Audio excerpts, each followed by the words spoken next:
Bonjour à toutes et à tous. Suite à la lecture de la dernière prophétie de Peter Doneuf, qui est appelée à une nouvelle culture de la 6e race d'amour, à premièrement élever la femme, élever les humbles et les pauvres, et protéger tous les êtres vivants. Je vais donc vous lire un livre sur les femmes qui a été inspiré de ses conférences de 1914 à 1944. Ben Saadouno, alias Peter Doneuf, a voulu ses écritures de ses livres pendant ses conférences. Je vais donc vous présenter une nouvelle conscience pour les femmes, le secret révélé de Peter Doneuf. Et je voudrais rajouter que la place des femmes aujourd'hui est très importante et que nous devons nous lever contre cet étouffement patriarcal mal dirigé à l'encontre de la protection de la terre et du vivant. Pour moi, l'homme a échoué, car partout, ce n'est que guerre, sang, déforestation, toujours et toujours encore, la domination pour je ne sais quelle raison. Donc je voudrais vous dire que je suis complètement en accord avec ce maître Peter Doneuf que je découvre grâce d'ailleurs aux Esséniens que je suis depuis maintenant 1 an, Guillaume Caïsac, Antoine Manitora, Olivier Manitara, Florent Manitara, et que je remercie de tout cœur de m'avoir ouvert un chemin enfin lumineux et positif pour un futur qui semble ténébreux. Je voudrais donc dédier ces lectures à ces gens qui ont permis et qui permettent aujourd'hui une bulle d'oxygène dans ma vie et dans la vie de beaucoup de gens, je pense. En vous souhaitant une bonne écoute,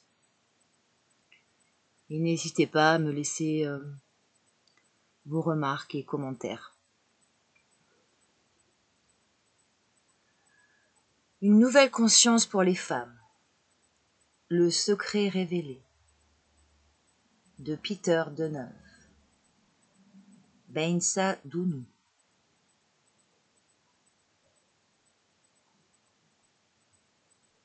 Livre 1. La femme, source d'amour et de vie.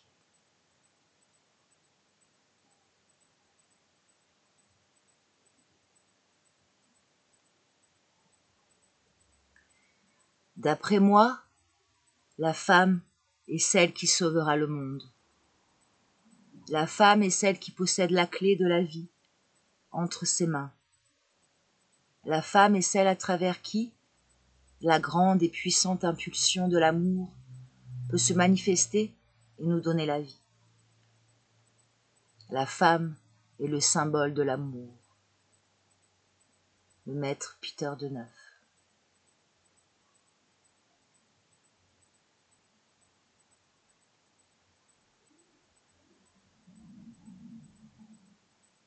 Préface. Les paroles de ce livre sont extraites de différentes conférences et causeries du Maître universel réalisées.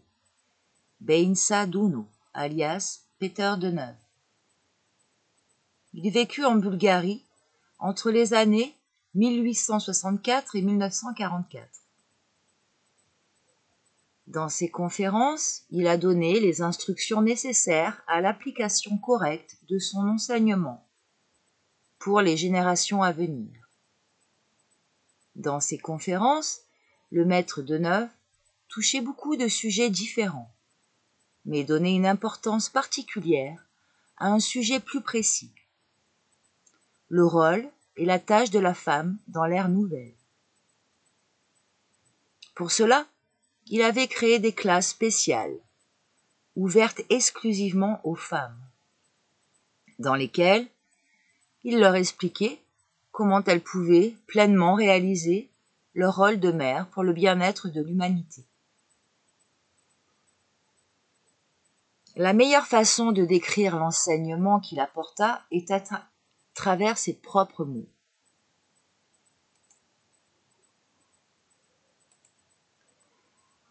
Ce que je prêche, à travers mon enseignement, n'est aucunement une leçon de morale ordinaire, mais bien l'amour sublime.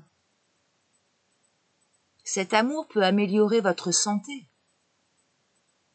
illuminer votre intelligence, élargir votre cœur et donner des impulsions divines à votre esprit. Indépendamment de quel parti politique vous appartenez, de quelle nation vous provenez, vous pouvez apprendre de cet enseignement. Il est pour tous. C'est un enseignement qui apporte la paix et le calme au cœur, la lumière à l'intelligence, le rajeunissement à l'âme et la force à l'esprit. Il est capable de faire marcher les gens paralysés et de rendre la vue aux aveugles. Avec cet enseignement, les sourds se mettent à entendre de nouveau. Les malades deviennent sains et les morts ressuscitent. Il apporte l'harmonie partout. Il n'y a aucun miracle dans cet enseignement. Je vous dis et je fais ce que Dieu me communique. Mon aspiration tout entière vise à réaliser la volonté de Dieu, ainsi qu'il le souhaite. Béni soit son nom. Dieu a été si bon envers moi, que je veux en échange lui offrir toute ma gratitude. J'aimerais que vous suiviez tous mon exemple. Je suis venu pour manifester l'amour et l'amener sur la terre. Telle est ma tâche. Chaque maître illuminé est différent et transporte avec lui un feu saint du monde invisible. La différence entre chaque maître se caractérise par la nature de son feu. La tâche des grands maîtres qui descendent sur la terre est, en son essence, d'amener l'humanité sur le bon chemin et de les aider au cours de leur évolution. Si vous pensez que vous pouvez séparer le maître de Dieu et Dieu du maître, alors vous ne comprenez pas les lois. Si le maître pense qu'il peut faire quoi que ce soit, indépendamment de Dieu, alors il se trompe également. Le seul maître qui enseigne aux êtres vivants est Dieu. Pour ce faire, il prend une forme ou une autre. Parfois Dieu est visible, et parfois il est invisible. Les grands maîtres représentent la relation extérieure de Dieu envers les êtres humains. Le maître donne une partie de sa lumière à ceux qui l'entourent, comme une bougie donne une partie de sa lumière à tous ceux qui peuvent l'utiliser. Le maître est une manifestation de la lumière divine. Plus un être accepte cette lumière, plus il devient lié à son maître. Non pas seulement à travers la forme, mais aussi à la vie intérieure de son maître. Les mots viennent du maître. Pourtant, ils appartiennent à Dieu. Rappelez-vous, il existe seulement un maître. Si vous désirez avoir sa bénédiction, gardez son nom saintement dans votre tête, votre cœur et votre âme. Ceci doit être l'idéal de l'âme humaine. J'ai été envoyé par Dieu. Si vous voulez savoir qui je suis, vous pourrez l'apprendre quand vous irez vers lui. Si vous allez vers lui, vous découvrirez qui je suis et pourquoi je suis venu. Les mots que je prononce ne sont pas les miens. Ils viennent de la grande source. Si vous les acceptez, vous les trouverez utiles et véridiques. Ce sont ces mots. Ne faites pas d'erreur en votre âme. Les idées que je donne dans mes conférences et discours proviennent de la source divine. Ce que le Christ a dicté et ce que je dis est une seule et même source. Souvent, les gens me demandent « Quel enseignement apportez-vous » Je réponds « C'est l'enseignement de la nature vivante, qui contient toutes les forces vivantes, ce tout faisant l'objet d'une science. C'est une science de l'être humain, une science du monde, intelligible. C'est une science sur Dieu et sur l'amour. Cet enseignement ne peut être comparé à nul autre. Le temps le prouvera. Ce que j'ai dit pendant 25 années a déjà rempli le monde et ne s'effacera jamais. Il existe des travailleurs invisibles qui prennent et distribuent les idées dont je suis le messager et les répandent à travers l'espace. Dans les conférences, beaucoup de vérités sont cachées. Je les cache pour la génération à venir. Lisez les conférences de la classe occulte générale, ainsi que celles de la jeunesse. Vous devez aussi lire les Écritures saintes. Ce travail devrait être fait avant tout autre. Dans chaque conférence, on peut trouver des méthodes pour l'éducation et l'auto-éducation des enfants, des adultes, des philosophes, des poètes, etc. Les images dont je me sers dans les conférences sont prises dans la nature. Les éléments les plus nouveaux de la nature, c'est ce que je vous donne. C'était différent il y a 2000 ans. Certains disent, à une certaine époque, le Christ a dit ceci ou cela. Mais le Christ a dit aussi que pour le moment, vous ne pouviez pas encore tout comprendre, mais que vous comprendrez plus tard. Aujourd'hui, de nouvelles choses sont là, et dans un autre 2000 ans, il y aura encore beaucoup d'autres nouvelles choses. Je pense à la bonté, non seulement celle de l'humanité, mais celles aussi des animaux et des plantes. J'aspire profondément à ce que toutes les créatures vivent dans l'amour et acquièrent des vertus.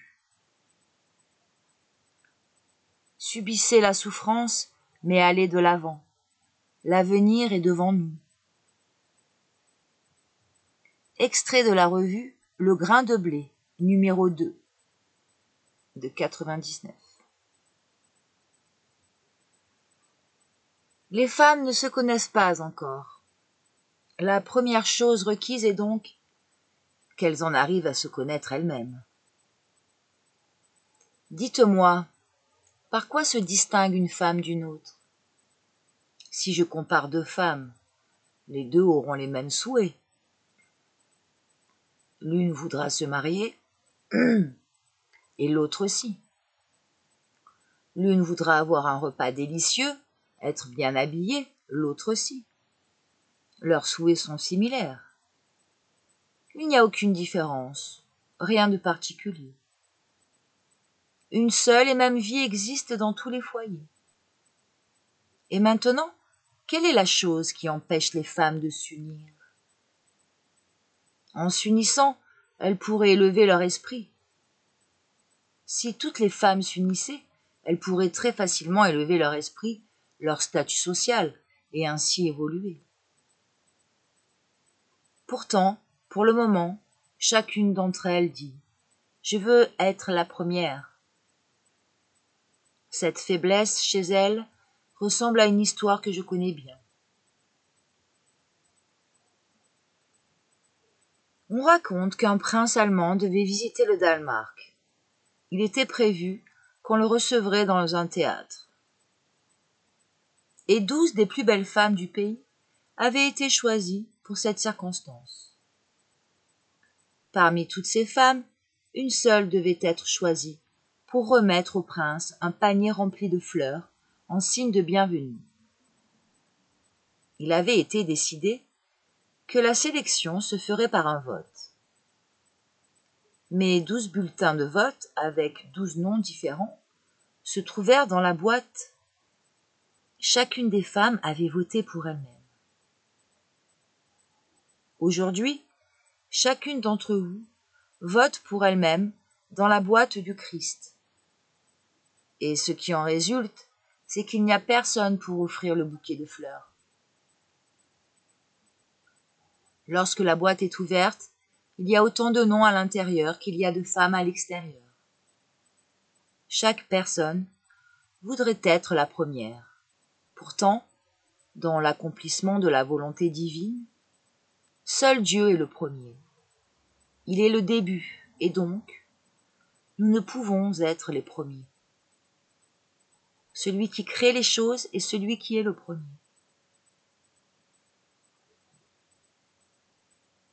De nos jours, il est indispensable que l'esprit de la vérité vienne, et à travers lui, le salut apparaîtra. Je ne vous demande pas de vous confronter à vos maris quand vous rentrerez à la maison. Il n'y a pas de raison de s'en prendre à eux.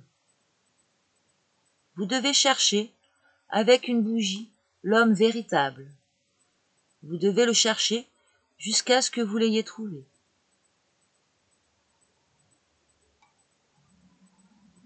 Avez-vous lu le Cantique des Cantiques? Beaucoup l'ont déjà lu et disent « Voilà comment savourer la vie ». Vous devez comprendre le sens profond, le sens intrinsèque, réel, sa signification divine, et non pas le comprendre d'une façon humaine. Pourquoi ne vous dévoile-je aucun secret? Alors je vous demande, où est votre mari? Quand vous viendrez à moi, je vous dirai, laissez aussi votre mari venir avec vous. Pourtant, aujourd'hui, vous venez uniquement à moi en tant que femme, sans vos maris. Comment une femme peut être, elle, sans mari? Les Écritures saintes disent « Une femme ne peut être sans homme, et un homme ne peut être sans femme. Mais les deux sont avec le Christ. » La femme, lorsqu'elle vient sur terre, veut faire l'expérience de l'amour avec son mari. En réalité, cela devrait être ainsi. Vous, votre mari, et un élément en plus, le troisième. Le maître fait ici référence au fait qu'entre deux personnes doit se trouver l'esprit d'amour christique pour qu'ils puissent vraiment s'aimer au sens divin. L'amour ne peut exister seulement qu'entre trois éléments. Saviez-vous cela? Votre mari et vous allez venir à moi, et c'est seulement après cela que nous pourrons commencer à nous aimer. Voilà comment les Écritures comprennent le sens des choses. Et l'amour entre deux personnes, nous le connaissons très bien. Alors, Ne vous trompez pas en cherchant l'amour entre deux personnes, mais recherchez plutôt l'amour entre trois personnes. Le Christ dit, « Lorsque vous êtes avec moi et que mon Père vient, alors je me révélerai à vous. » Lorsque je parle de l'amour, 3 éléments sont nécessaires pour que vous puissiez commencer à vous aimer. Sans la femme, aucun amour ne peut se manifester. L'amour est la manifestation de la femme originelle. Nous ne faisons ici aucunement allusion à un quelconque sens érotique, mais bien à la signification essentielle, ésotérique et sacrée de l'amour. D'après moi, la femme est celle qui sauvera le monde. La femme est détentrice d'une clé, et avec cette clé, elle est en possession du plus grand pouvoir qui soit au monde. Je désire que la femme du nouvel enseignement incarne cet idéal. J'aimerais que chaque femme soit ordonnée, courageuse et décidée dans la manifestation de ses vertus. Je désire pour les femmes qu'elles soient intelligentes, comprennent rapidement les choses et qu'elles n'hésitent devant aucun obstacle. Je désire pour la femme de la nouvelle culture qu'elle puisse se distinguer en quelque chose, que dans sa démarche, elle ait des mouvements gracieux et vivants, que là où elle soit, chacun puisse parler d'elle ainsi. Elle est une femme noble, elle a un cœur. Si un homme rencontre cette femme sur sa route et qu'il a le désir de s'enivrer ou de commettre un crime, il renoncera et dira « J'abandonne mes mauvaises intentions ».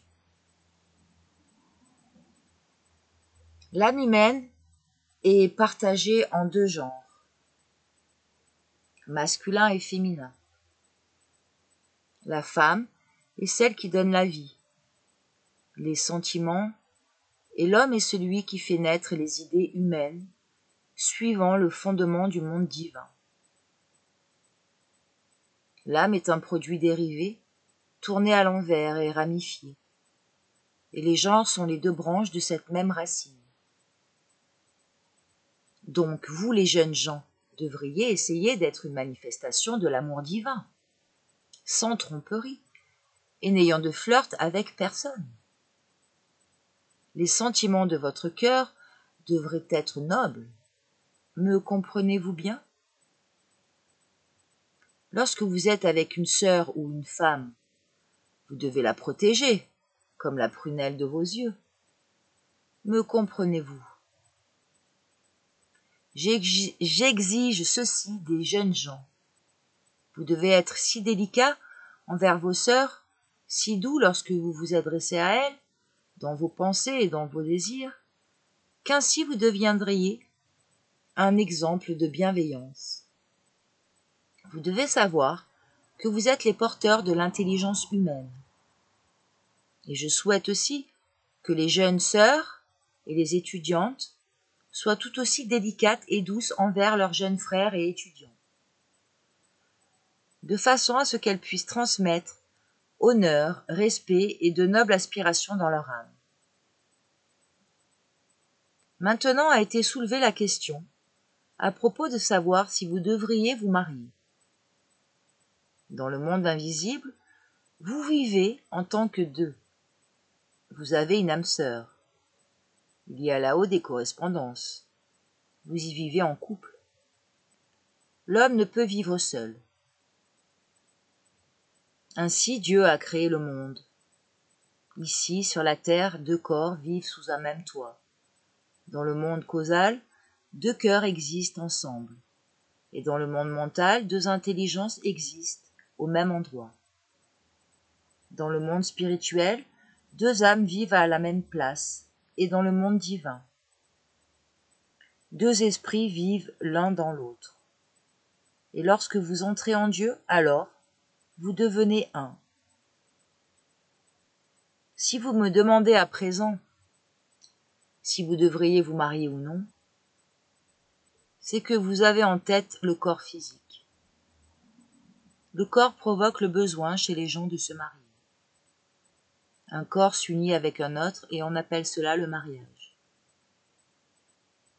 La question du mariage dépend seulement d'une seule condition. A-t-il été décidé par ces deux âmes et la nature intelligible de se marier, de s'unir dans le but de réaliser ainsi la volonté de Dieu sur la terre? Si ceci n'a pas été décidé, alors ces deux âmes doivent continuer seules leurs études.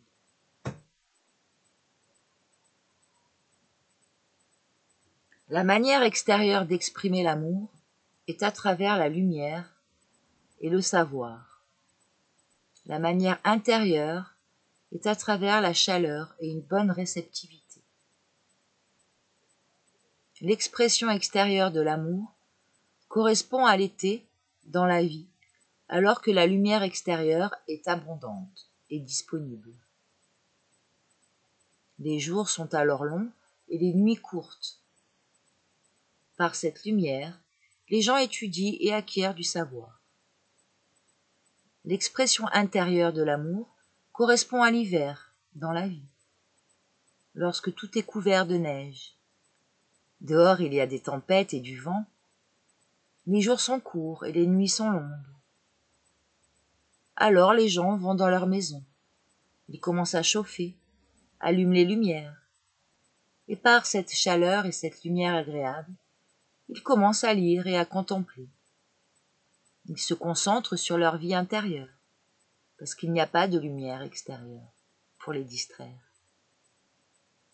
Lorsque quelqu'un arrive en visite, il l'invite à l'intérieur. Ensemble, ils commencent à lire et converser aimablement. Nos contemporains doivent étudier les deux côtés de l'amour.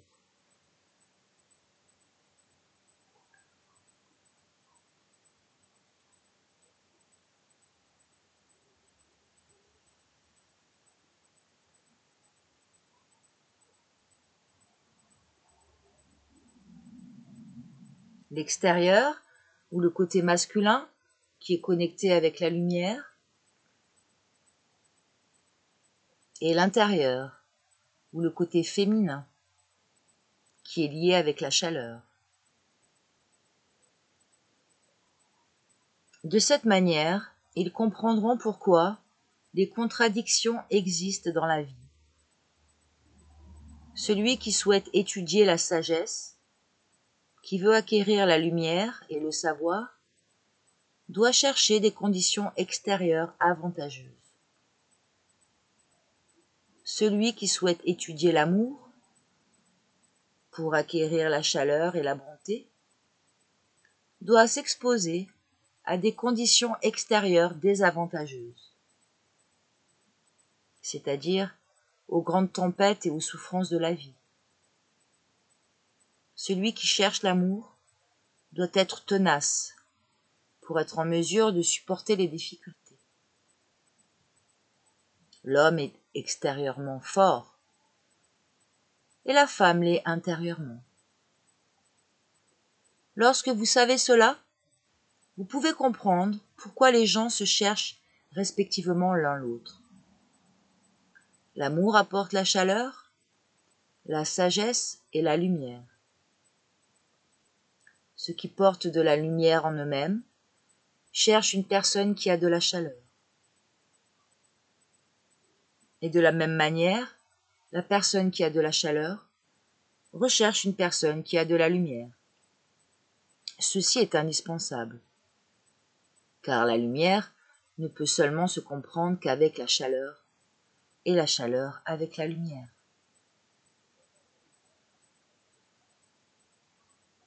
Voici tout un savoir que vous pouvez appliquer dans votre vie, pour lui donner sa pleine signification. Lorsque je dis qu'un être devrait aimer tous les êtres, j'ai l'unité de la nature en tête. C'est seulement en elle qu'une femme et un homme existent. Vous voyez beaucoup de femmes et beaucoup d'hommes. Pourtant, en réalité, ils ne représentent seulement qu'une femme et un homme exprimés dans diverses formes. Lorsque quelqu'un regarde les choses avec cette compréhension, il lui devient impossible de commettre la moindre transgression. Mais lorsqu'un homme prend une seule des branches, ou une seule des feuilles de l'arbre, qui se nomme l'unité dans la nature, il commence à voir autour de lui plusieurs femmes. Tant que l'homme voit plusieurs femmes dans le monde, et les femmes plusieurs hommes, les transgressions existeront toujours. L'illusion réside dans le fait que lorsqu'une personne se regarde dans le miroir, elle considère l'image qu'elle y voit reflétée comme étant une personne séparée des autres. Non, ceci est lui seul. Les nombreuses femmes et nombreux hommes que nous voyons dans le monde ne sont que des réflexions de l'homme unique et de la femme unique, qui seuls existent dans la nature en tant que réalité. Comment les gens devraient-ils vivre pour pouvoir accéder à une telle unité? Cela est très simple. Quelle que soit la personne que vous rencontrerez, considérez-la comme votre frère ou votre sœur. Et ce que ce frère ou cette sœur aime faire, vous le considérerez comme vôtre. Tant que la femme pense que son mari peut la posséder, elle est sur le mauvais chemin. Et si l'homme pense la même chose de sa femme, alors il est aussi dans l'erreur. La femme doit remercier son mari de ce qu'il porte en lui la lumière. L'homme doit remercier sa femme de ce qu'elle porte en elle la chaleur. Et que font les âmes et les femmes aujourd'hui? Que font les hommes et les femmes aujourd'hui? Lorsque la femme obtient de la lumière d'un homme savant, alors elle commence à voir les défauts de son mari et à le juger. Lorsque l'homme voit cela, alors petit à petit, il éteint sa lumière et la femme reste dans le noir. Alors elle commence à chercher l'homme qu'elle aime et l'appelle en pleurant. Lorsqu'elle est à sa recherche, elle est dans la noirceur. Lorsqu'elle voit ses carences et le juge, alors elle est dans la lumière. Tout ceci sont des malentendus sur la vie. Lorsque vous aimez votre mari et vivez avec lui, utilisez sa lumière et ne lui faites pas de remarques. Vous ne direz pas un mot sur la façon dont il s'habille, sur ce qu'il peut regarder ou sur ce qu'il peut dire. Laissez-le s'exprimer librement sur comment il connaît et comprend les choses. En général, considérez tout ce que vos frères et sœurs font comme étant bien. Et pour que vous soyez capable de vous comporter ainsi, la patience sera nécessaire. N'essayez pas de vous posséder l'un l'autre. Le bien vient de Dieu, il ne vient ni de la femme ni de l'homme. Chacun doit être à sa place, là où il peut attendre la bénédiction qui est prévue pour lui. Ce n'est donc pas la question de posséder les choses, mais bien de les comprendre. D'après la nouvelle compréhension, vous devez connaître la chose suivante. L'homme peut aimer Dieu seulement à travers la femme. La femme peut aimer Dieu seulement à travers l'homme. La mère peut aimer Dieu seulement à travers l'enfant. Et l'enfant peut aimer Dieu seulement à travers la mère. Le maître peut aimer Dieu seulement à travers les étudiants. Et les étudiants peuvent aimer Dieu seulement à travers les maîtres. Telles sont les relations et les lois que personne ne peut changer. Dans l'Ancien Testament, il est dit « Dieu se défend des fiers, mais verse ses bénédictions sur ceux qui sont humbles. » Par Dieu, je comprends la mer, la nature vivante. Le principe à travers lequel la conscience, une, se manifeste en toute chose dans le monde physique. Et elle est grandiose, votre mère nature, si grandiose.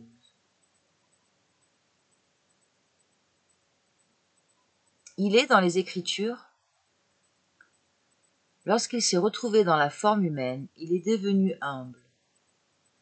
Pour obtenir les bénédictions de la Mère divine, le Christ s'est préparé à endurer toutes les souffrances. Dans la science ésotérique, le Père est connu en tant que Mère. Il est amour, mais cependant dans un autre sens que celui dont vous comprenez habituellement cette mère. L'amour.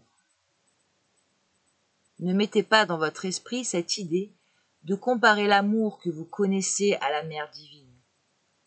Il n'y a pas d'image pouvant se comparer à cette définition. Je donne le nom de mère divine à cet amour, mais non avec l'intention de vouloir dire qu'elle a donné naissance à Dieu. La science ésotérique comprend la mère divine comme étant l'essence de toute chose vivante en ce monde. Aujourd'hui, je m'adresse aux femmes. Vous devez amener vos maris vers Dieu. Le salut du monde est entre vos mains. Vous êtes un symbole de l'amour. Vous devez remettre à présent de l'ordre dans la tête de vos maris pour les rendre à nouveau justes. Comment y arriverez-vous? En attirant l'amour divin dans vos cœurs. Vous devez aimer vos maris. Vous devez aimer votre mari comme l'un, sans cependant devenir son esclave. Vous devez aimer l'unique en d'autres mots. Vous devez aimer Dieu en lui.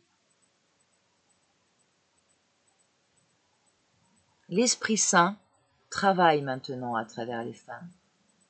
Elles sont donc plus religieuses et plus spirituelles que les hommes. Observez seulement ceci. Là où une femme pose le pied, tout marche en avant. Science, religion, musique, tout se passe bien. La femme est un sol fertile, où toute chose progresse. Si la femme disparaît, tout stagnerait. La science et la religion, la musique et l'art, le sol fertile manquerait. Le poète écrit, tant qu'il conserve l'image de la femme dans sa tête. Si la femme lui est enlevée, il perd le sens de sa vie et abandonne. Dans la tête de toute personne, la femme est présente, elle est l'amour. Elle est leur idée de l'amour. Dans l'amour entre deux âmes, l'un doit être positif et l'autre négatif. L'une crée et l'autre construit. Je considère la femme comme une polarité. Originellement, quand Dieu créa la femme, elle était complètement différente de la femme que nous connaissons aujourd'hui. La femme qui vit aujourd'hui sur terre n'est ni celle du ciel ni celle du paradis. Elle est seulement une résonance, une réflexion de la femme lumineuse et sublime. Et dans cette signification, l'amour n'est seulement que le reflet extérieur de cette femme. Cet amour n'est présent que là où la femme est présente. Si la femme est manquante en une personne, alors l'amour lui manquera également. Si les gens savaient ce que la femme est, et s'ils lui redonnaient son véritable statut, le monde se relèverait immédiatement. Pour avoir une idée claire de ce qu'est la femme, on ne doit pas la considérer seulement comme un individu, mais plutôt comme une essence dans sa totalité.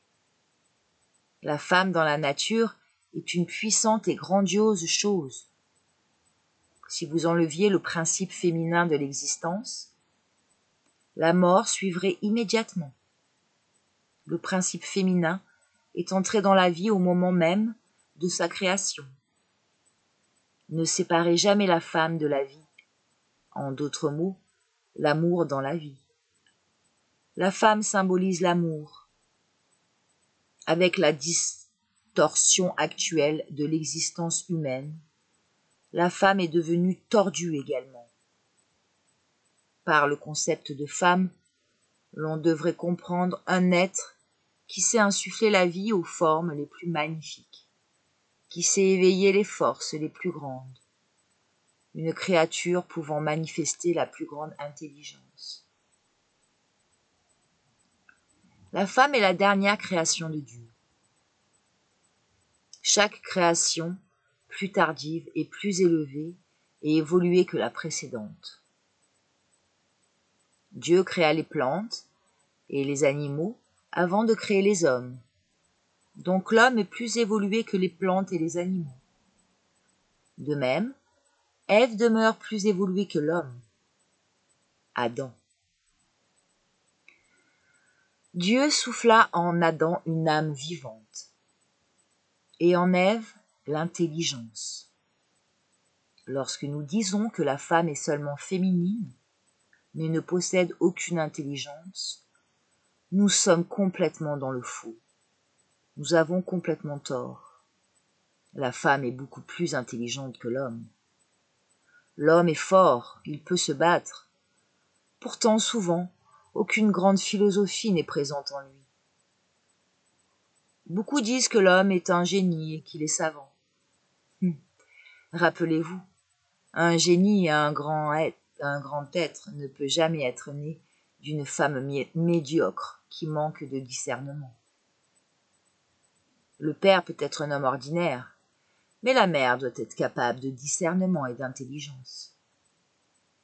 Ceci nous démontre que le père fait passer son intelligence à l'enfant moins facilement que la mère le fait. Lorsque l'intelligence des deux parents est combinée, quelque chose de bien sera créé.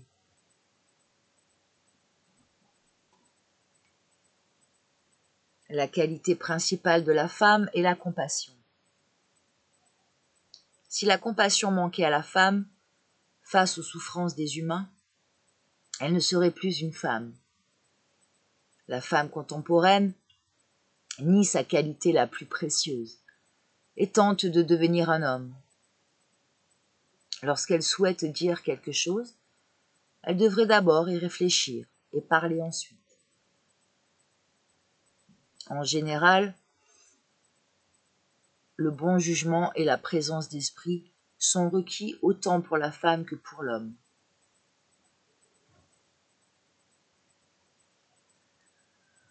Depuis 8000 ans, l'homme et la femme se sont tellement éloignés de leur nature essentielle et véridique, ils sont si loin d'elle maintenant, que la femme n'est plus une femme et l'homme plus un homme.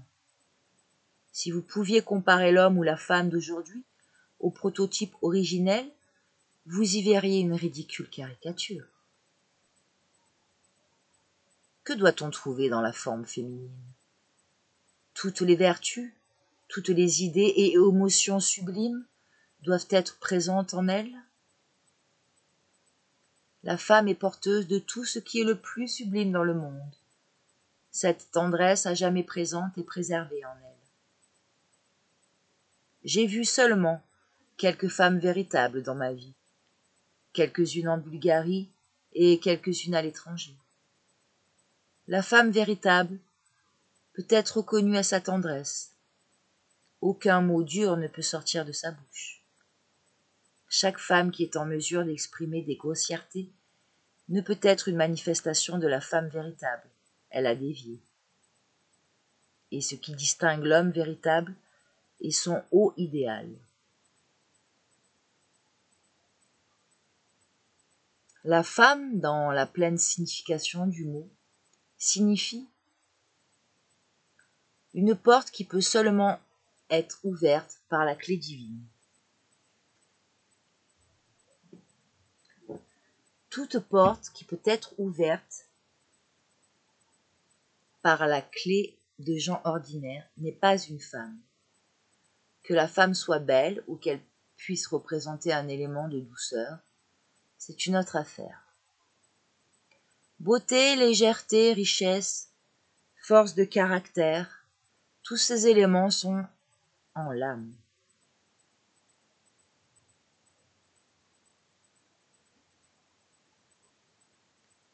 Marthe et Marie représentent les deux principes de l'âme humaine. Le côté actif et le côté passif.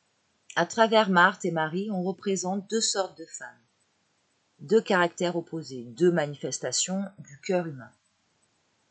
L'une est tranquille, calme et paisible, avec les idées dirigées vers le principe éternel, établi sur un fondement éternel. L'autre est semblable aux vagues d'un océan, aux petites branches d'un arbre, en activité constante, en mouvement constant. Comme toujours, le Christ montrait à Marthe ce qui est essentiel, alors qu'il disait « Vous êtes inquiète des choses qui ne sont pas indispensables. » Marie a choisi la meilleure part, et elle ne lui sera pas enlevée. Toutes celles qui sont comme Marie sont des femmes nobles. Elles sont bonnes de caractère, elles ont une structure de corps parfaite et un visage plein de bonté, un regard aimable, un front symétrique, un nez juste. Elles sont bonnes, en leur cœur, tendres et compatissantes vis-à-vis de la souffrance des êtres, et toujours prêtes à les aider. Marie signifie saumure en hébreu. Grâce à Marie, le monde existe encore. Il ne devient point rance et ne décline pas non plus. Lorsque vous portez le principe de Marie en vous, votre cœur reste en bonne santé. Marthe est de la même racine que Mara, qui veut dire rancunière, aigre et de tempérament difficile. Si quelqu'un est comme une Marthe, observez-la. Vous verrez que lorsqu'elle se lève le matin, tous ses domestiques sont réveillés aussi. Criant, poussant des cris, en brandissant le balai. Tous courent à plus d'un demi-kilomètre d'elle. Vous trouverez Marthe dans les églises, dans les écoles et partout dans les parcs et endroits publics. Elle est aussi indispensable que Marie. Pourtant, vous ne devriez donner la priorité à aucune des deux. Imaginez que tous dans le monde soient comme Marthe, criant et soulevant la poussière, brandissant le balai. Quelle sorte de musique cela donnerait-il? Avec Marthe, les maisons seraient bien organisées, tout serait en bon ordre et bien structuré. Nous aurions des formes superbement efficaces, mais la vie nous manquerait. Sans Marthe, par contre, qu'est-ce qui rendrait Marie salée? Le principe plus élevé de Marie nous démontre le chemin à suivre pour servir Dieu personnellement. Dans ce service, nous trouvons le sens de notre vie. L'enseignement divin ne nous demande pas de nous retirer de nos devoirs quotidiens. Seulement, cette partie des devoirs quotidiens qui est assignée à Marie devrait plutôt être donnée à Marthe, symboliquement parlant bien sûr. De nos jours, on considère la femme comme un être qui a besoin d'un mari pour s'occuper d'elle. Je vous dis, cette femme n'est pas une femme, c'est une personne handicapée dans un hôpital. Pour moi, la femme est celle qui sauvera le monde. La femme est celle qui tient les clés de la vie dans ses mains. La femme est celle à travers laquelle la force grandiose et toute puissance de l'amour, qui donne au monde la vie, est manifestée. C'est pourquoi donc, le salut du monde viendra à travers la femme, et non à travers l'homme. L'homme se plaint que la femme a provoqué ses péchés. Pourtant, sans elle, il serait totalement perdu. La femme est le moindre mal dans le monde. Sans elle, la situation planétaire serait bien pire. La femme doit travailler pour obtenir la profondeur d'âme. Elle doit travailler intensément sur elle-même, s'éduquer, afin qu'elle puisse un jour donner naissance à de bons fils et à de bons citoyens. Tant qu'elle ne remplit pas sa tâche pleinement, on la rendra toujours responsable de toute la misère dans le monde. Le monde a besoin de femmes aimables, paisibles et nobles. À quel type d'enfant la mère donnera naissance? À un saint ou un criminel? Dépend de la matière pure ou impure qui est mise à la disposition de l'enfant par la mère. Vous direz que le divin est en place seulement chez les bons enfants. Ceci est faux. Dans le processus de conception et de création de l'enfant, la présence divine n'est pas encore là. C'est un processus intérieur. Le divin à l'intérieur de l'homme se manifeste plus tard, après la naissance de l'enfant, lorsqu'il se différencie en tant que matière et esprit. L'homme représente le cerveau central dans la créature humaine, celui au travers duquel il est relié avec le monde extérieur. La femme représente le cerveau ventriculaire, qui est relié avec l'intérieur, le monde divin. Le cerveau ventriculaire est relié avec l'univers entier, et c'est pourquoi la femme est reliée avec le monde divin, plus intensément que l'homme. Ce qui est perçu à travers le cerveau ventriculaire, ou le système nerveux sympathique, est plus proche de la vérité que ce qui est reconnu à travers le cerveau central. La créature humaine doit appliquer de grandes lois dans sa vie. La première loi, l'amour envers Dieu, représente l'homme. La deuxième loi, aimer votre prochain, représente la femme. L'homme doit s'occuper de la première loi, la femme de la deuxième. La créature humaine doit par contre savoir s'occuper des deux. La deuxième loi, l'amour envers le prochain, qui est celle de la femme, crée l'ordre social. Donc, la société contemporaine et tout ce qu'elle contient de plus ou moins bon est le résultat de la femme oppressée.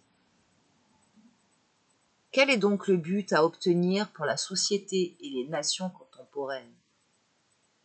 Le relèvement des femmes. Elle doit être relevée au rang qu'elle détenait autrefois. Replacer la femme au niveau auquel elle était. Et vous verrez qu'en 25 ans, le monde s'améliorera grandement. Le salut du monde dépend du relèvement de la femme. Si nous ne pouvons permettre à la femme de se relever, et si elle omet de faire également ses efforts, le salut ne viendra pas. Il n'y a aucun autre chemin. Lorsque je parle du relèvement de la femme, j'ai à l'esprit que cette idée devrait parcourir le monde entier.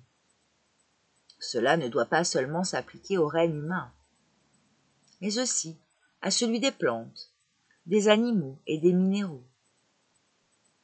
Cette grande loi devrait être aussi appliquée de façon complète dans le cœur humain. Lorsque la créature humaine abuse de son cœur, le salut ne peut pas venir non plus. Le salut de l'humanité contemporaine réside dans l'élévation du cœur. Si vous vous détériorez, votre cœur aussi se détériore. Lorsque vous vous relevez aussi votre cœur. Tous les anges, tous les saints, toutes les créatures avancées s'affairent au relèvement de la femme. Beaucoup de personnes contemporaines se rebellent contre cette grande idée et disent « Est-ce que vous savez ce qu'est une femme ? Elle est comme un serpent. » Seuls ceux qui se sont déjà brûlés les doigts peuvent parler ainsi de la femme. Lorsque vous dites que la femme est mauvaise, je vous demande, qui n'est pas né d'une femme?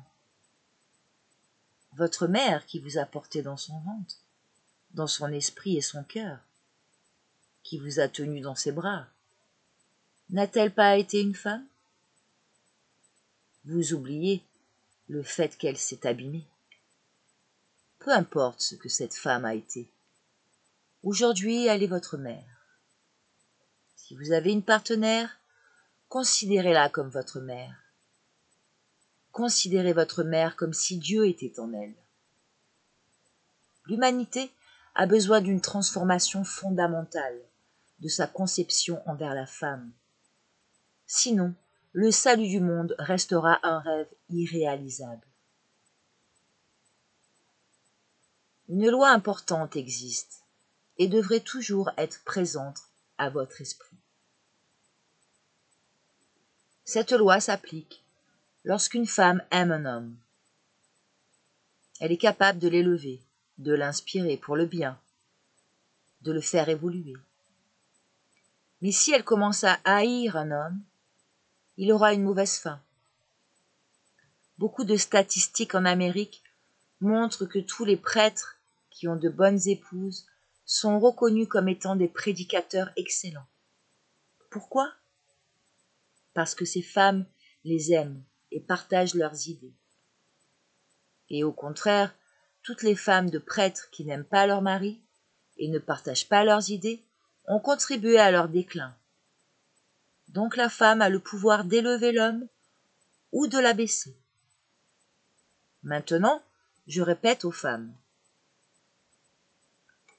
Apportez plus de lumière à l'esprit de vos maris. Seule la femme peut faire cela. L'homme ne peut sauver aucun autre homme, c'est la femme qui en est capable. Une femme ne peut jamais réconcilier deux hommes qui sont en mauvais termes, l'un avec l'autre. Au contraire, elle apportera l'inimitié entre ces deux hommes. Mais aucune réconciliation. Seule la mère est capable d'amener la paix entre deux hommes, se disputant, parce qu'il y a des forces en elle qui agissent positivement sur les hommes. Ils sentent de l'amour pour elle. Pour la même raison, un homme ne peut réconcilier deux femmes qui sont en mauvais termes. Quelle est la tâche des femmes? S'élever d'abord elle-même et ensuite l'homme. La femme bonne et digne représente un idéal pour l'homme.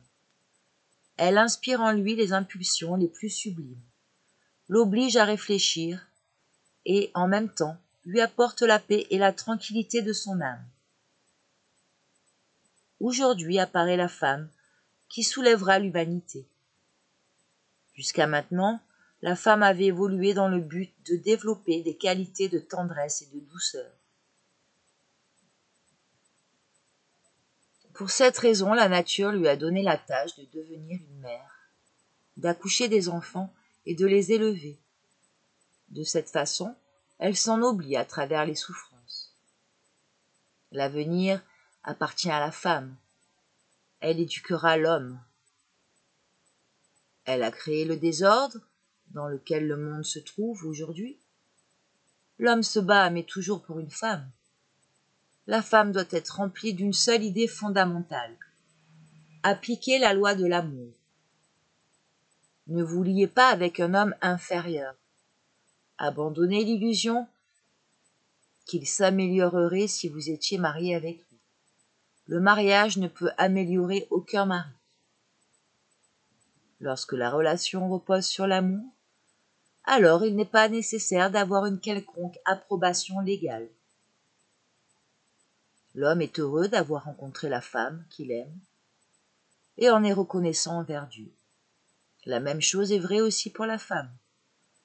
Ce que l'homme fera comme travail, ainsi que le travail de la femme, se mettront en place naturellement. Une union inspirée par l'amour est plus digne que toutes les richesses du monde. Si vous entrez dans un cœur, enlevez vos chaussures, levez vos yeux et priez Dieu de vous bénir.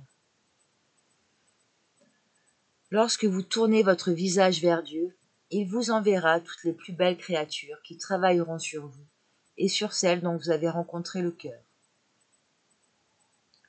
L'homme doit libérer sa femme de la servitude et lui dire : « Ma femme, tu es désormais libre dans ma maison, selon les conditions suivantes. Pour travailler selon l'amour de Dieu, pour porter et soulever ton joug, pour travailler pour le bien de ton prochain et pour le bien de ton âme. Si tu travailles de cette façon, tu seras la bienvenue dans ma maison. Sinon, je t'exclurai. » Ce sont les nouvelles règles que les gens en union devraient appliquer s'ils ont l'intention de se marier. Il y a une force plus grande que la force d'un homme, et c'est la force de la pureté. Indépendamment de la corruption d'un homme, il s'inclinera toujours devant la pureté d'une femme. L'amour et la volonté doivent travailler ensemble. Lorsque la femme porte ses vertus en elle-même, elle peut améliorer les états d'âme de son mari, en un instant. indépendamment de la mauvaise humeur dans laquelle il se trouve. Dès qu'il entrera à la maison, sa mauvaise humeur disparaîtra. Quelle est la femme qui ne peut acquérir l'estime et le respect de son mari? Quelle est la femme qui est incapable de paralyser les actions négatives de son mari? Je parle de la femme qui a acquis l'amour et la pureté. L'amour est une force grandiose. Rien ne peut le corrompre.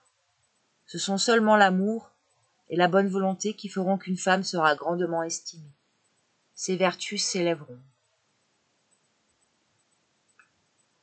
Une jeune femme voudrait se marier. Premièrement, elle doit observer son cœur et son intellect pour voir s'ils sont en harmonie avec cette idée.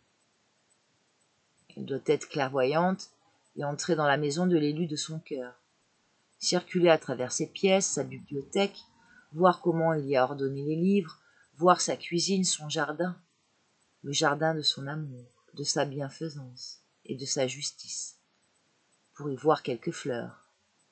Ils sont plantés. Elle doit circuler partout et regarder comment tout y est organisé. Et si enfin elle trouve que tout est dans le meilleur ordre, alors elle peut se dire « Je suis prête à marier cet homme ». Ceci est le véritable mariage. Elle devrait se demander d'abord « Si je fais ce que j'aime et me marie maintenant, est-ce que je parviendrai à trouver ce que je cherche? Ce à quoi j'aspire profondément ?» Si elle peut y parvenir, alors elle peut se marier. Dans le cas contraire, ce serait mieux de renoncer. Si une femme veut avoir un enfant, elle doit se demander si elle sera capable d'élever l'âme de son enfant et la sienne. Si elle peut le faire, alors elle peut devenir mère.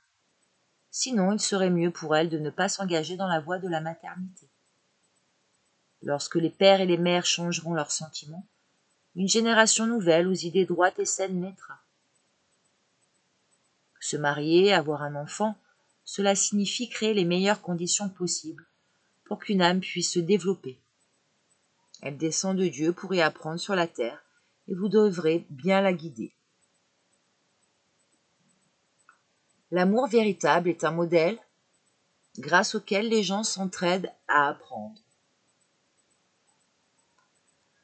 L'amour véritable nécessite un échange conscient entre les âmes. Aimer quelqu'un signifie faire l'expérience de bon échange avec l'autre personne.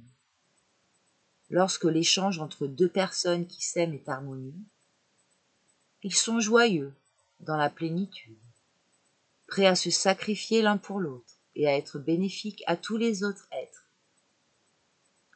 Lorsque vous trouvez une créature que vous aimez et qui vous aime également, alors vous avez trouvé votre maître. Il vous apprendra et vous lui apprendrez. Le garçon et la fille sont jeunes et beaux. Mais pourtant, dès qu'ils sont mariés, les factures arrivent l'une après l'autre dans la maison. Ils s'étonnent et se demandent d'où toutes ces factures viennent. Cela est si simple. Ils n'ont pas épousé une seule personne, mais une compagnie entière qui a déjà fait faillite et cherche maintenant quelqu'un pour payer ses dettes. Sans jamais se questionner, ils prennent ces dettes sur leurs épaules et souffrent toute leur vie sans jamais pouvoir atteindre à nouveau la surface et les payer. Dans un tel cas, seul celui qui a payé toutes ses dettes s'est libéré lui-même ainsi que tous ses associés, et lui seul est en droit de se marier. Si la jeune femme est prête à servir ce jeune homme pour le restant de ses jours, remplir tous ses souhaits dans l'amour et une conscience correcte, alors elle peut se marier. Si elle pense obtenir la sécurité et l'indépendance à travers le mariage, elle sera tout simplement une maîtresse de maison et sera malheureuse. L'amour ne reconnaît qu'une seule loi. Celui qui aime doit servir. L'amour est une chose et le mariage en est complètement une autre. Un mariage lie, complique et restreint la liberté de l'âme humaine. Parfois, des personnes se marient pour payer de vieilles dettes. Un tel mariage est approprié. Ce mariage est placé dans la destinée de ces âmes pour qu'elles puissent se libérer. La plupart du temps, les gens se marient parce qu'ils ressentent des sentiments forts, souvent motivés par le profit matériel et l'ambition. Dans de tels cas, les deux partenaires souffriront ainsi que les enfants. Aimez-vous sans vous enchaîner, et vous en serez reconnaissant un jour. L'avenir appartient aux femmes, à la mère, à la sœur. Elles sont un canal de l'amour. L'amour peut venir seulement à travers la femme et non à travers l'homme. Si une femme rêve de mariage et d'avoir un mari, alors elle n'a rien compris. Le mariage n'a de signification pour une femme que si seulement elle élève l'âme de son mari et lui donne l'impulsion nécessaire à la conduite d'une vie correcte et réfléchie, employée à servir la volonté de Dieu. S'il ne lui a pas été possible d'ouvrir le cœur de son mari vis-à-vis des faibles et oppressés, alors elle n'a rien réalisé. Dans les Écritures, il est dit « Grande est la joie des anges dans le ciel pour chaque femme qui a dévoué son cœur à rechercher l'amour divin. » En ce qui me concerne, je souhaite qu'il y ait plus de femmes, de ces femmes sur la terre, pour que les anges puissent se réjouir. Si un jeune homme aime une fille pour un certain temps et se refroidit par la suite pour commencer à en aimer une autre, cette dernière doit lui dire « Tu dois retourner à ton premier amour, car je ne suis en aucun cas meilleur qu'elle. Si tu peux abandonner une fille, alors tu m'abandonneras aussi demain. » La nouvelle Ève, la nouvelle femme, doit fermer le chemin à Caïn, afin qu'il ne puisse plus naître à la vie. Le monde n'a pas besoin de criminels. Les descendants de Caïn parlent de ceci et de cela d'une part, et créent de l'autre le désordre dans le monde. Cherchez le nouvel enseignement que le Christ nous apporte aujourd'hui à travers la femme. Elle essuiera les larmes des yeux de ceux qui souffrent. De quelle femme suis-je en train de parler? Je parle de cette femme qui porte le caractère de Rachel en elle-même. Elle fleurira, donnera des fruits, et ses fruits mûriront. Mais si l'une d'entre elles possède le caractère d'une Léa, alors elle devra pour un long temps être greffée sur une autre.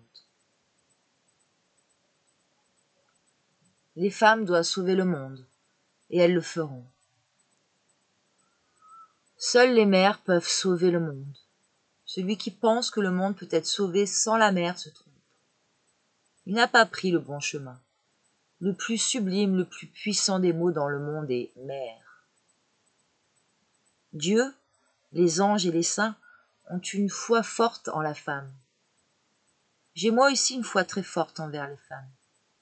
Ainsi le monde s'améliorera lorsque les hommes deviendront des fils aimants et les frères des femmes. Quelle est la mission des femmes? S'élever d'abord, et ensuite élever l'âme de l'homme. La femme bonne et belle est un idéal pour l'homme. Elle l'inspire vers ce qui est sublime. Elle le force à penser et simultanément lui amène le calme et la paix en son âme. Je souhaite pour les femmes qu'elles puissent devenir des mères remplies de l'amour de Dieu, qu'elles puissent réaliser leur mission, qu'elles fleurissent, qu'elles puissent porter ce parfum en elles-mêmes et répandre la noblesse de leur amour partout sur la terre. Faisons en sorte que la femme puisse habiter dans l'amour et laissons à l'homme porter l'autorité pour la femme. Comme femme, vous devriez avoir le souhait d'être porteuse des fruits de l'esprit, qui sont l'amour, la joie, la résistance et la souffrance, la paix, la grâce, la tempérance et la bienveillance. C'est dans ces fruits que réside le réel service envers Dieu. Y a-t-il un fruit plus doux que l'amour? La femme représente l'esprit. Elle peut être aimée, seulement si elle porte l'amour en elle-même. La femme est le symbole de l'amour. Comment introduire la paix dans le monde? Qui peut apporter la paix? De nos jours, aucune loi n'est capable d'éviter la guerre et d'amener la paix. Si tous les scientifiques s'associaient et commençaient à utiliser la science pour cesser la guerre et nous apporter la paix, même eux échoueraient. Je vous le dis, il y a seulement une force dans le monde qui peut détruire la guerre et instaurer la paix. Quelle est cette force? La femme. Si toutes les femmes s'unissaient et disaient, à partir de maintenant, nous ne donnerons plus naissance à aucun criminel, alors elles mettraient fin à la guerre. Si chaque mère disait à son fils, si tu tues ton frère, je te renierai, tu ne seras plus mon fils, alors la guerre prendrait fin. Pour réaliser ceci, ce n'est pas seulement 2 ou 3 femmes qui devront être conscientes de leur tâche, mais toutes les femmes ensemble devront élever leur âme et commencer à travailler pour le salut du monde. Désormais, les femmes seront considérées comme responsables si elles manquent à leur tâche. Depuis plusieurs millénaires, on a abusé des femmes, sans exception, et on les a mises au rang d'esclaves. Elles ont subi des souffrances insupportables. La loi appliquée envers elles est implacable. Pourquoi? Parce qu'elles possèdent le pouvoir de dissoudre les problèmes de l'humanité et ainsi sauver celle-ci. Mais elles ne veulent pas diriger leurs forces vers le monde entier et dire « finissons-en avec les guerres, finissons-en avec toutes ces duperies, finissons-en avec tous ces faux enseignements ». Nous, les gens contemporains, tentons de résoudre les problèmes que nous vivons. Pourtant, nous ne devrions pas être en train de régler le problème de comment nous vivons, mais plutôt celui de comment nous venons au monde.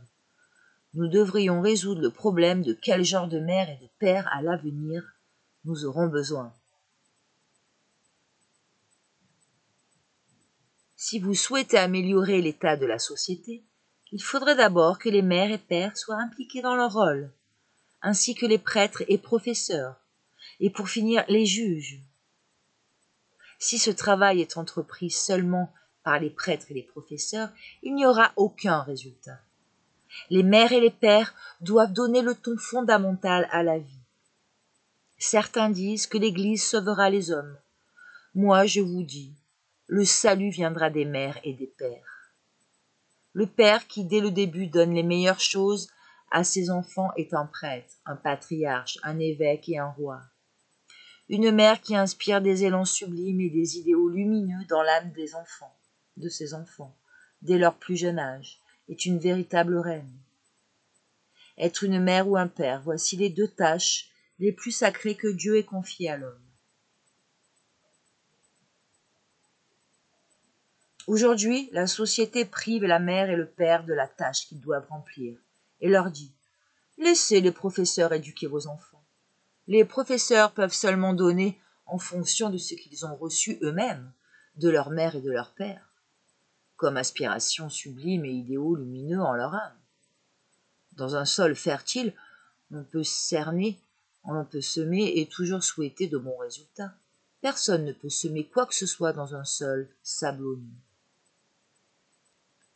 Du point de vue organique, il y a 2 institutions qui sont divines. La première d'entre elles est celle du père et de la mère. La maison, c'est le premier établissement sur terre. Il n'y a pas d'institution meilleure et plus lumineuse que la maison. Il n'y a pas de titre plus élevé que celui de père et de mère. Il y a beaucoup de pères et de mères sur terre, mais en réalité, ils sont tous des beaux-pères et des belles-mères. Par rapport avec le monde organique, le père et la mère jouent un rôle important. À travers leur sang, ils transmettent les qualités de leur âme et à leurs enfants. L'éducation de l'enfant est déterminée par les qualités que la mère donne à son enfant pendant son jeune âge. Par le mot sang, je ne parle pas du sang ordinaire, mais bien de celui qui reste inchangeable en dépit de toutes les circonstances que la vie nous présente. Pour pouvoir venir sur terre, une âme doit trouver un père et une mère qui signeront un contrat par lequel ils acceptent de l'éduquer. Après signature du contrat, la mère et le père disent « Un enfant nous est né ». Des écoles doivent être créées où ces grandes lois indispensables peuvent être enseignées. De là, de bons pères et de bonnes mères pourront être ensemble les constructeurs de la société future à venir. Aucun enfant dont la mère est insatisfaite et l'exprime ne peut devenir un grand homme. Les grands hommes sont conçus au moment où la mère est remplie d'amour, d'idées lumineuses et de sentiments nobles. Pendant le temps de sa grossesse, la mère aura mené une vie pure et sainte. Pendant ce temps, le père sera empli de lumière et d'amour. Si l'enfant est une fille, c'est que la mère a investi plus que le père. Ce dernier utilise les intérêts du capital de sa mère. Le père se réjouit qu'une fille lui soit née. Ainsi il y aura quelqu'un là à l'aimer. La fille aime son père et le fils sa mère. Si dans une famille un garçon est né, le père a investi son capital et la mère l'utilise. Le fils aime sa mère. Une maison dans laquelle l'homme, ou d'entre mots les forces positives et missives dominent, est fondée sur le chiffre 12. Le premier enfant à naître dans une telle maison sera un garçon. Si les forces créatives dominent dans une maison, ou en d'autres mots si le principe féminin est prédominant, cela prouve que cette maison est fondée sur le numéro 21. Le premier enfant à naître dans une telle maison sera donc une fille. Par conséquent, pour qu'une fille puisse naître dans une maison, la mère doit être aimante, et donc le père doit être intelligent, pour qu'un garçon naisse en sa demeure. Si la sagesse domine dans une maison, un garçon naîtra, et si l'amour domine, une fille naîtra. Ceci démontre que les enfants naissent conformément à certaines lois. Si ces lois ne sont pas appliquées, beaucoup de garçons et de filles naîtront, mais ils le seront seulement par la forme extérieure. En réalité, les qualités du garçon ou de la fille leur manqueront. Si la mère et le père négligent d'insuffler en l'âme de leur enfant l'image sainte de Dieu, ils n'ont pas rempli leur mission ni leur destinée. Les enfants doivent avoir l'image sacrée de leur mère et de leur père en leur âme, en tant que substitut de Dieu. Les enfants de la nouvelle humanité se distingueront par leur pureté et leur sainteté. Lorsqu'un tel enfant viendra dans une maison, il y apportera des bénédictions, ainsi qu'à leur entourage et voisins. Lorsqu'un homme descend du monde de l'amour, il porte en lui des bénédictions pour toute l'humanité. Plus on a chanté avec amour pour un fruit, plus doux et succulent il devient. La même loi vaut aussi pour l'homme. Un homme nourri de musique et de chansons aura une intelligence lumineuse et un grand cœur. Il se réjouira de tout, peu importe où se posera son regard. Il verra toujours le bon côté des choses et des situations. Si les enfants sont capables et nobles, c'est parce que la mère a bien compris cette loi cosmique. Le caractère et la force vitale sont transmis par le père et l'intellect par la mère. La sincérité vient du père et la compréhension de la mère. Seul le père peut rendre son fils ou sa fille juste. Parfois nous rencontrons des enfants qui sont sincères et intelligents, mais injustes et immoraux. Dans un tel cas, nous pouvons dire que l'un des parents s'est trompé. Lorsque ces 4 qualités sont présentes en l'enfant, ceci prouve que le père et la mère ont travaillé conformément à l'amour cosmique et ont pu déposer ces qualités chez leur enfant. Les parents créent le corps de l'enfant, mais l'essence de l'enfant provient d'une autre source.